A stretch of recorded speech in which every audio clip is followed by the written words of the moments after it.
कहानी की शुरुआत में जेफ नाम का आदमी अपने बोट पर दिखता है, जहां वो और उसके साथी जंगल से सांप पकड़कर बेचने का काम करते थे। इस बार वे एक खतरनाक कर्स्ड जगह की तरफ बढ़ रहे थे, जहां दुनिया का सबसे बड़ा और खतरनाक क्रिम्सन एनाकोंडा रहता था। बहुत समय बाद वे अपने डेस्टिनेशन तक पहुंचे। जेफ का कैप्टन उससे ज्यादा पैसे मांगता है क्योंकि ये सफर बहुत रिस्की था। जेफ पैसे देता है लेकिन गलती से नीचे गिरते हैं।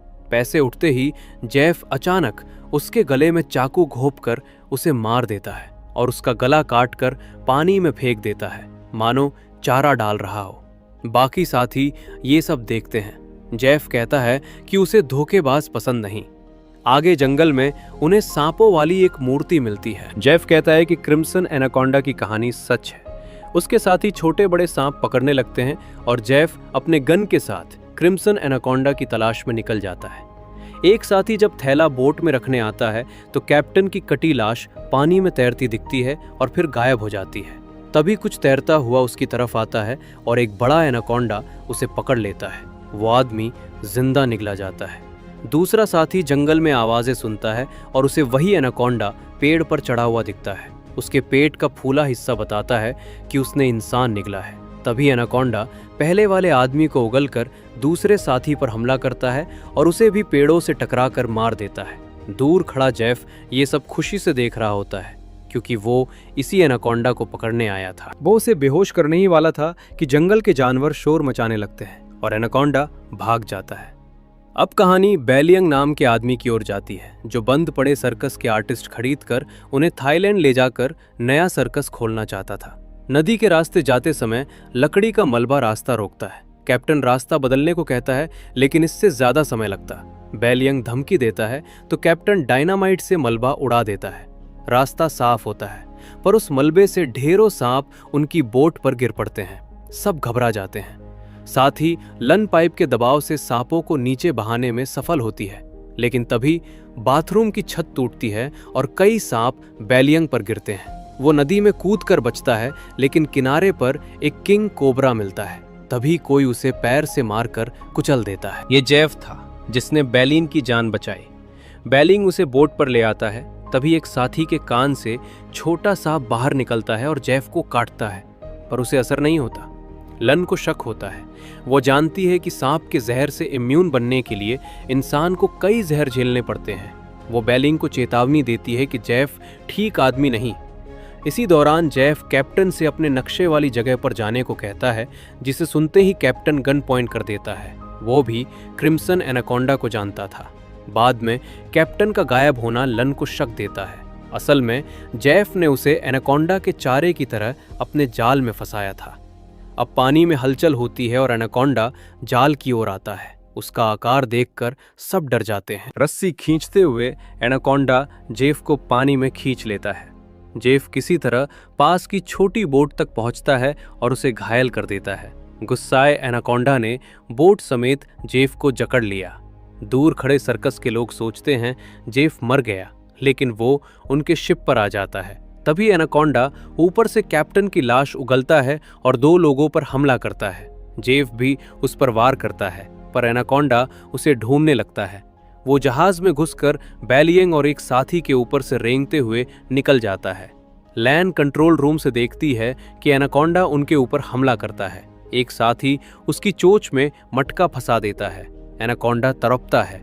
जेफ पीछे से रस्सी के फंदे में उसका मुंह बांध देता है। तभी डायनामाइट तक आग पहुंच जाती है।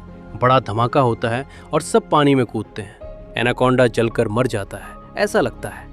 बेलियंग टूट चुका है क्योंकि थाईलैंड का शो मिस हो जाएगा। साथी उसे समझाते हैं कि वे इतने बड़े एनाकोंडा से बचकर आए हैं, यही काफी है। लेकिन लन समझ जाती है कि ये सब जेफ की वजह से हो रहा है। जेफ बताता है कि एक एनाकोंडा की कीमत करोड़ों में है। बेलियंग लालच में उसकी तरफ हो जाता है। तभी उनकी एक साथी को खतरनाक कीड़े ने काट लिया होता है और उसके पास इलाज सिर्फ जेफ की बोट में है। मजबूरी में सब जेफ का साथ देते हैं। आगे जेफ उन्हें बताता है कि जंगल के पानी में ऐसे कीड़े हैं जो इंसान को प्यास लगवाकर डुबोकर मार देते हैं। रात को गुफा में रुकते हैं। जेफ मैप में एनाकोंडा को देख रहा होता है। फ्लैशबैक दिखाता है कि पहले क्रिम्सन एनाकोंडा ने उस पर हमला किया था, लेकिन वो लकड़ी के बॉक्स में छिप गया था। प्रेजेंट में बेलियन पूछता है क्या वो यही एनाकोंडा पकड़ना चाहता है। जेफ बताता है कि ये म्यूटेड है, एनाकोंडा का किंग जिसने बड़े बड़े एनाकोंडास को भी खाया है। रात में एक साथी को सपना आता है कि एनाकोंडास ने उन्हें लपेट लिया है। जागने पर भाई गायब है और वो नदी में खुद को डुबो रहा होता है। नाक से कीड़े निकल रहे थे। तभी एनाकोंडा उसे खींच लेता है। सुबह वे आगे बढ़ते हैं। नदी में उतरना ही पड़ता है। डरते हुए उतरते हैं तब बड़ा एनाकोंडा उन्हें घेर लेता है। एक आदमी मंत्र जपता है पर एनाकोंडा उसे पकड़कर मार डालता है। बाकियों को बचने का मौका मिलता है। वे जेफ की बोट तक पहुंचते हैं और दवाई मिलती है। वो सबको याद दिलाता है कि अब उन्हें अपना वादा निभाना होगा। लड़का मना करता है तो जेफ गन निकाल लेता है, बेलियन चाकू। वे दो लड़कियों को पेड़ों में बांधकर चारा बनाने की तैयारी करते हैं। एक लड़की बचने की कोशिश में जेफ की गन छीनती है पर गोली नहीं चलती। जेफ उसे पकड़ लेता है। तभी लन पीछे से उसे चाकू मारती है। लड़ाई में गोली चल जाती है। उधर जाल में बंधे दो लोग एनाकोंडा के सामने हैं। बेलियन तमाशा देख रहा होता है। तभी उसके ऊपर से एक दूसरा एनाकोंडा उसे उठाकर ले जाता है। उसकी पकड़ ढीली पड़ते ही जाल ऊपर उठ जाता है और दोनों बच जाते हैं। जेफ अभी भी लड़की को मारने की कोशिश कर रहा है, लेकिन लन उसे लकड़ी का भारी टुकड़ा मारकर बेहोश कर देती है। तीनों बंधे हुए लोगों को आजाद कर देती है। जेफ फिर जागता है, पर तभी बड़ा एनाकोंडा उसे दबोच लेता है। वे लोग जेफ की बोट में भाग जाते हैं। लड़की को गोली लगने से वो लन की गोद में मर जाती है। बोट खराब हो चुकी थी। तभी एक साथी को बेहोश करने वाली गोली लगती है। फायर जेफ ने किया था। वो एनाकोंडा का सिर काटकर लौट आया था। वो तीनों को जाल के लिए फिर बांध देता है। कई एनाकोंडास आने लगते हैं, लेकिन अचानक सब भाग जाते हैं क्योंकि क्रिम्सन एनाकोंडा आ चुका था। वो इन तीनों पर हमला करने वाला था। तभी कोई उस पर हमला करता है। दूसरा नहीं बल्कि क्रिम्सन एनाकोंडा। उसका आकार बाकी एनाकोंडाओं से कई गुना बड़ा था। वो सबको लपेट ही रहा था कि जेफ उसका जाल छोड़कर उसे फंसाने की कोशिश करता है, पर क्रिम्सन जाल फाड़कर भाग जाता है। जेफ उसे पकड़ने में नाकाम रहता है और खुद पेड़ में फंस जाता है। एनाकोंडा उसे वहीं लपेटकर दबोच लेता है। छोटा बच्चा दांतों से रस्सी काटकर खुद और सबको आजाद कर देता है। क्रिम्सन एनाकोंडा अब जेफ को निगल जाता है। तीनों भागते हैं और एक कंटेनर में बच्चा अटक जाता है। साथी दरवाजा खोलकर उसे बचाता है। वे भागते हुए उसी वायर वाले इलाके में पहुंचते हैं जहां जेफ पहले सेटिंग कर चुका था।